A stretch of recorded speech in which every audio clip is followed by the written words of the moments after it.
हम सुंदर साथ सब जानते हैं कि हमारे जीवन का एक एक पल कितना मूल्यवान है, लेकिन क्या हम इसका उपयोग करते हैं? यदि आपको कहा जाए कि आप प्रतिदिन 1 घंटा वाणी पढ़िए, 1 घंटा चितवनी कीजिए, तो आप नहीं करते, क्योंकि आपको बहाना मिल जाता है। किसान कहेगा कि हम 1 घंटा हम खेती में कुछ काम कर देंगे तो ज़्यादा धन मिल जाएगा। सर्विस करने वाला कहेगा कि मैं ओवर ड्यूटी कर लूँगा तो कुछ डबल ड्यूटी के पैसे ज़्यादा मिल जाएंगे। चलिए आप कर लेंगे, पैसे ज़्यादा कमा लेंगे, फिर क्या करेंगे? सुख के संसाधन ही तो बढ़ाएंगे। लेकिन इन संसाधनों से आपको क्या मिलेगा? धन आपको भोजन दे सकता है, भूख कहाँ से लाएंगे? धन आपको वस्त्र दे सकता है, धन आपका सौंदर्य नहीं बढ़ा देगा। धन आपके रिश्तेदार तो बढ़ा देगा, प्रेम कहाँ से पाएंगे? प्रेम, शांति, आनंद आपको राज्य के चरणों में ही मिलेगा। यदि आप प्रतिदिन 1 घंटा नहीं, आधे घंटे वाणी का चिंतन करते हैं, आधे घंटे भी शुद्ध हृदय से राज्य का ध्यान करते हैं, सोने से पहले 5 मिनट 10 मिनट भी राज्य का ध्यान करके सो जाइए, मूल मिलावे में 5वीं भूमिका में ध्यान करके सो जाइए, तो देखिए सपने भी आएंगे तो राज्य के आएंगे। इससे क्या नुकसान पड़ता है? आप 16 घंटे तो काम करते नहीं, काम तो कुछ ही घंटे करते हैं, लेकिन अपना कीमती समय बहनें सहेलियों से, पड़ोसियों से बातों में समाप्त कर देती है। पुरुष वर्ग भी चौपाल लगाकर, इधर का तो पता नहीं, उत्तर भारत में बूढ़े लोग जितने इकट्ठे हो जाते हैं, केवल ताश खेलते हैं। आप शहरों के पार्कों में जाइए, जो जितने रिटायरमेंट वाले पुरुष वर्ग बैठे रहते हैं, केवल राजनीति की बातें करेंगे। उनको राजनीति में जाना भी नहीं होता है। उनको जाकर के धर्म की बात सुनाइए तो कहते हैं कि अरे क्या सिर खा रहे हो, हमें ये नहीं सुनना है। उम्र 65 की हो जाती है, फिर भी उनको लगता है कि सांसारिक बातों में ही आनंद है, कोई परमात्मा का ज्ञान सुनना नहीं चाहता। संसार सुने न सुने, परम धाम की ब्रह्मात्माओं के लिए महामती जी का कथन है, एक कहिया ब्रह्मशिष्ट ईश्वरी शिष्ट को, एक क्यों लेवे जीव अज्ञान जी। वाणी का ज्ञान कौन लेगा? परम धाम की ब्रह्म महात्मा लेगी या ईश्वरी शिष्ट लेगी? माया का जीव सुनना ही नहीं चाहेगा। ये वाणी सुनते जिसको आवेश न आया अंग, सो नहीं नेचे वासना, ताको करूँ जीव पहले संग। परम धाम की इस वाणी को सुनने के बाद जिसके हृदय में राज्य के लिए प्रेम नहीं आता, महामती जी क्या कह रहे हैं? सो नहीं नेचे वासना, ताको करूँ जीव पहले संग। वो निश्चित रूप से परम धाम की आत्मा नहीं है, उसको क्या मानना चाहिए जी। इसलिए हमें माया के मर्म को जानने का प्रयास नहीं करना है। किसका मर्म जानना है? प्रीतम का मर्म। यदि हमें प्रीतम के मर्म की समझ आ गई तो हम क्या करेंगे? हम इस संसार को स्वप्नवत समझेंगे। जैसे किसी वन में आग लग जाए तो उस वन के जितने पक्षी हैं उड़ जाते हैं, जितने वन के में रहने वाले पशु हैं सभी भागने लगते हैं, क्योंकि उनको मालूम होता है कि यदि इस वन में हम रहेंगे तो हमें भी जल करके राख हो जाना पड़ेगा। ये सारा संसार एक दुख का वन है जो तृष्णा की आग से जल रहा है। आपने रास के पहले प्रकरण में पढ़ा है, हमें पहला क्यों मोह जलने बात देता दुख रूपी दिन रात, दावानल वले कई भांत तेड़ी केटली कौन विख्यात। दावानल, दावानल किसको कहते हैं? दावाग्नि। वन में वृक्षों की लकड़ी जब आपस में टकराती है तो उससे आग प्रकट होती है और वो पूरे वन को जला डालती है। 3 तरह की अग्नि होती है। हमारे शरीर में जो अग्नि होती है वो भोजन को पचाती है, इसको कहते हैं जठर अग्नि। समुद्र में एक अग्नि होती है जो समुद्र के जल को जलाने लगती है, लहरों से वो जल प्रकट होती है। और एक होती है जठराग्नि, बड़वाग्नि और दवाग्नि। दावानल वले कई भांत तेड़ी केटली कहूँ विख्यात। जैसे एक वृक्ष की लकड़ी में जब आग लग जाती है तो हवा के झोंकों से वह अग्नि चारों तरफ वन में फैलने लगती है और पूरा वन जल करके राख हो जाता है। उसी तरह से हमारा माया रूपी ये तन है। माया में जो कुछ है हमारे शरीर के अंदर है, पंचभूत हैं, महतत्व, अहंकार हैं, इंद्रियां हैं, सब कुछ त्रिगुणात्मक प्रकृति से हमारा ये शरीर बना है, ब्रह्मांड का एक छोटा सा रूप है। और इसमें जो हमारे अंतःकरण में तृष्णाएं पलती हैं, ये विषयों की तरफ हमारी इंद्रियों को खींचती है। हमारा मन इंद्रियों के विषयों से आनंद लेता है और सोचता है कि यही तो संसार है, यही तो सुख है। आप सोचिए, हमारी आंखें सुंदर रूप को देखकर कृतार्थ होती हैं, जीवा स्वादिष्ट पदार्थों का खा करके खुश रहती है। ये 6 रस, कड़वा, कसेला, चरपरा, तीखा, कट्टू, खट्टा, नमकीन, इसी के पीछे तो हम भागते रहते हैं। यदि हमारा भोजन स्वादिष्ट न हो तो हम थाली फेंक देते हैं, क्योंकि कौन घास पात खाएगा, यही तो हम कहते हैं। कोई भी स्वादिष्ट भोजन जीवा पर ही अच्छा लगता है। आप उसको थोड़ी देर तक रखे रहिए तो उसमें कोई स्वाद नहीं होता है। संसार के हर सुख की यही कहानी है, क्योंकि संसार का सुख क्षणिक होता है और इन्हीं क्षणिक सुखों के पीछे मनुष्य भागता भागता अपनी सारी उम्र को खो देता है।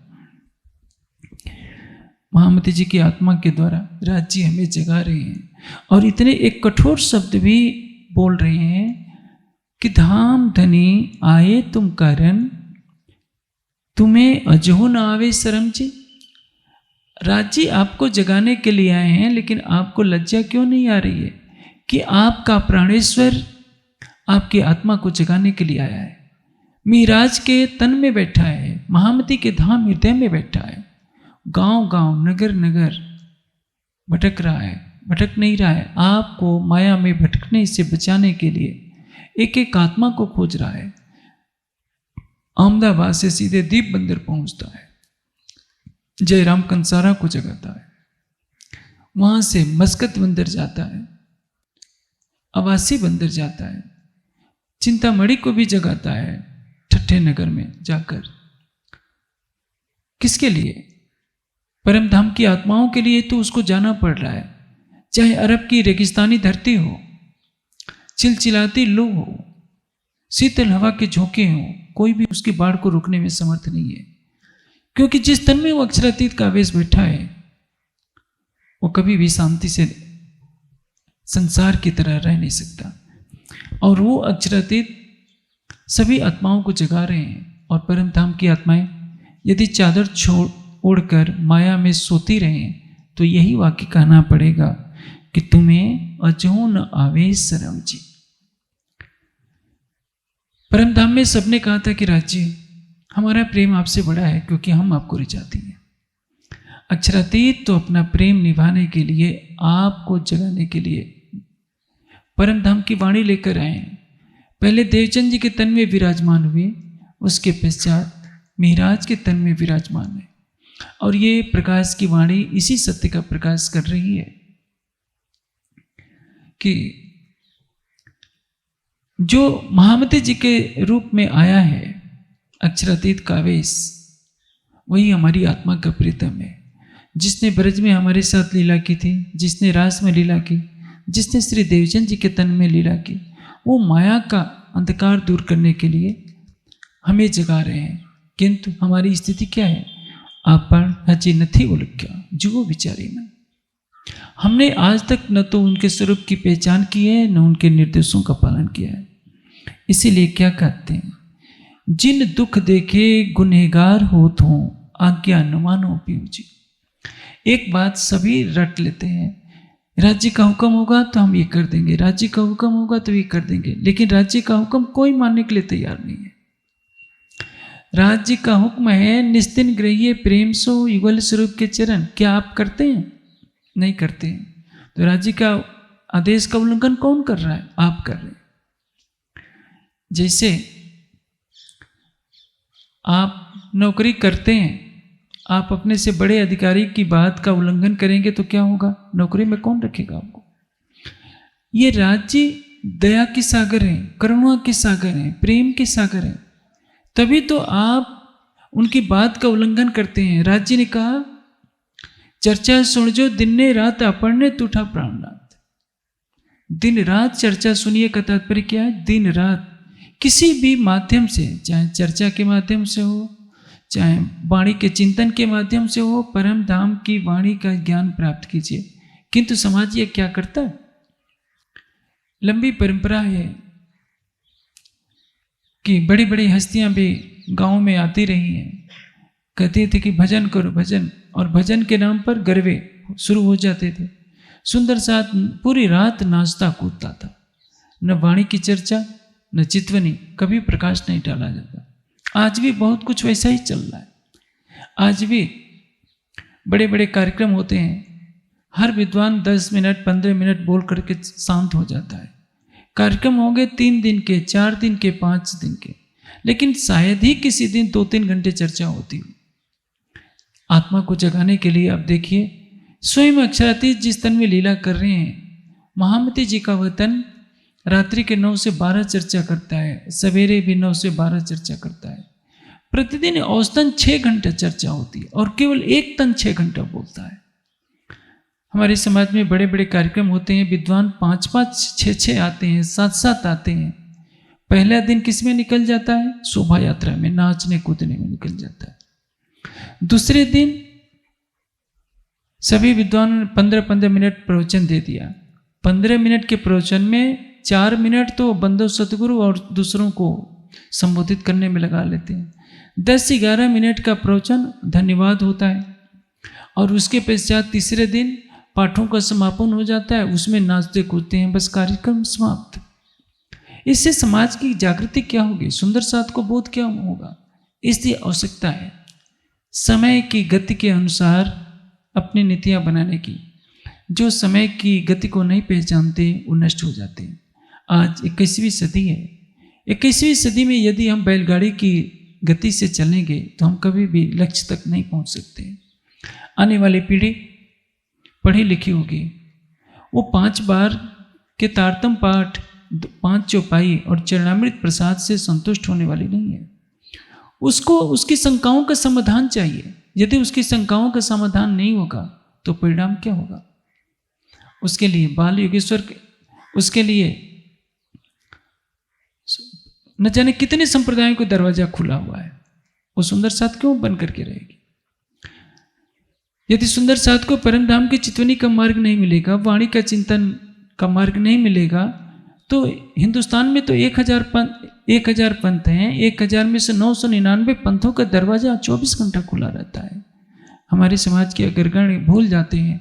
यदि समाज को वाणी का प्रवाह नहीं देंगे, चितवनी का आनंद नहीं देंगे, युगल स्वरूप की छवि नहीं बसाएंगे उनके हृदय में, उनके मन मस्तिष्क में ये बात नहीं डालेंगे कि जीवन का जो पल बीत जाएगा निरर्थक कार्यों में, वह दोबारा तुमको मिलने वाला नहीं है।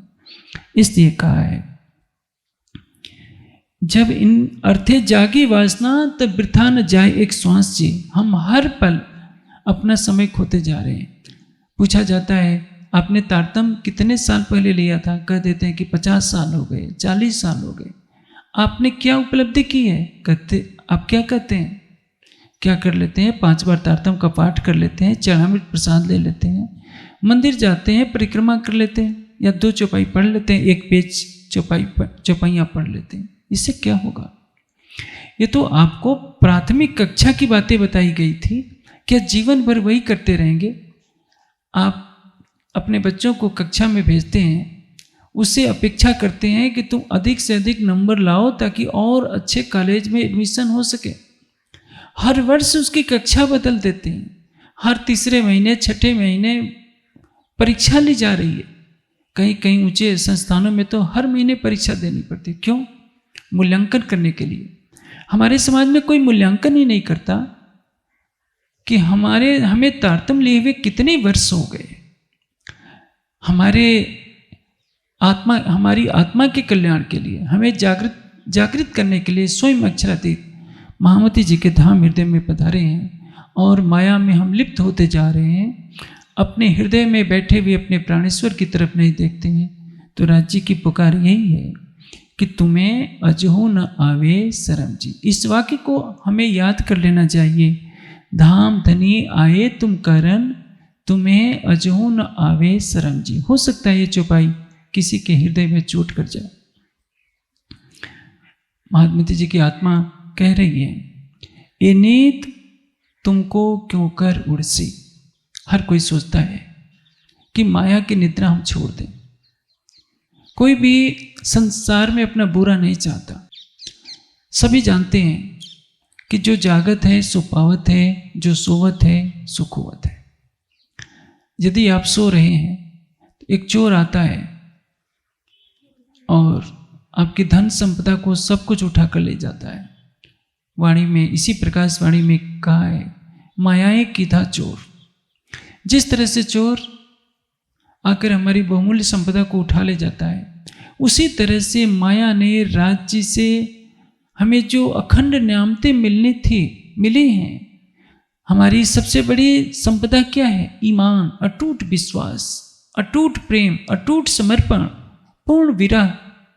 ये हमारी अखंड की संपदा है, हमारे पास नहीं है। क्यों? ये माया के कारण है। माया के कारण, माया के सुखों में लिप्त होने के कारण राज्य से हम प्रेम नहीं कर पा रहे हैं, विरह नहीं कर पा रहे हैं और समर्पण नहीं कर पा रहे हैं। हमारा समर्पण किस पर है?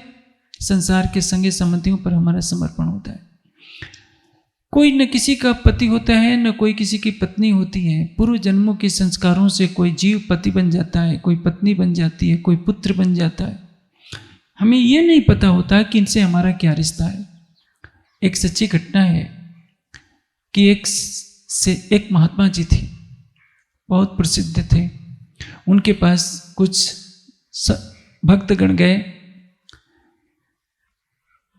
अचानक उस महात्मा जी ने अपने जीवन का वृतांत कहना शुरू किया। जब देखा कि इतने भक्त श्रद्धालु होकर मेरे चरणों में शीश झुका रहे हैं, तो उन्होंने कहा कि भाई देखो, आज मेरी बहुत प्रसिद्धि हो गई है, लेकिन आप मेरा अतीत नहीं जानते।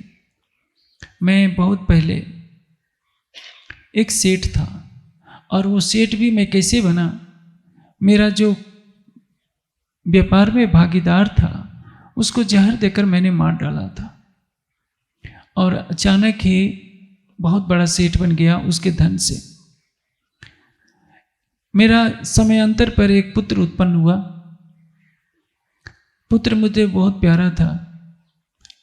बड़ा होता गया, जब युवा हो गया उसकी तबीयत बिगड़ने लगी। मैंने इसको बचाने के लिए सारी संपदा लगा दी। धीरे धीरे मेरा सारा धन समाप्त हो गया। आधी रात को जब मैं उसके पास लेटा हुआ था तो उसका चेहरा गुर्राया और कहता है कि पहचाना मुझे? मैं वही तुम्हारा मित्र हूं जिसको तुमने जहर देकर के मार डाला था। मैं तुम्हारा पुत्र बना अपना बदला लेने के लिए, अब मैं जा रहा हूं। और यह कहते हुए उसने प्राण छोड़ दिए। मैं रोया बहुत, क्योंकि मैंने विष देकर अपने मित्र को मारा था और वही मित्र मेरा पुत्र बन गया था। यह सच्ची घटना मैं बता रहा हूं। जिस महात्मा ने अपनी बात कही है, कहा कि भाई देखो, मैंने तो पाप किया, अब मैं महात्मा बनकर यहाँ अपने पापों का प्रायश्चित कर रहा हूं। यह घटना क्या शिक्षा देती है? हमसे किसी का लेना देना होता है, वो हमारी पत्नी बन सकती है, पुत्र बन सकता है, बहन बन सकती है, कोई ना कोई संबंधी बन जाएगा। हम जीते मरते हैं उसी के लिए। आप संसार के संबंधों को निभाइए। मैं ये नहीं कहता कि सभी संबंध तोड़ दीजिए, क्योंकि गृहस्थ जीवन ही सबका आधार होता है। गृहस्थी के धन से संन्यास का भी निर्वाह होता है, ब्रह्मचर्य का भी निर्वाह होता है, वानप्रस्थ आश्रम का भी निर्वाह होता है। लेकिन गृहस्थी को वैसा ही समझना चाहिए जैसे किसी धर्मशाला में आकर रहते हैं। धर्मशाला में रात का समय गुजारना होता है, सवेरे उठ करके चल देते हैं। धर्मशाला से जब चलने का समय होगा तो धर्मशाला के दरवाजे पर खड़े होकर के रोने लगे कि ये धर्मशाला तुमसे बहुत तुम्हारी याद आ रही है। तब तो जिस काम के लिए आए वो काम नहीं कर पाएंगे। आप ट्रेन से दिल्ली जाते हैं, दिल्ली से वो ट्रेन आगे जम्मू तक जाने वाली है। आपको दिल्ली में काम है तो स्टेशन पर उतरकर आपको ट्रेन छोड़नी ही पड़ेगी। आप स्टेशन से उतरने पर आप मुंह में रोने लगे कि इस ट्रेन को छोड़ना पड़ रहा है, तो जीवन में आप क्या कर पाएंगे?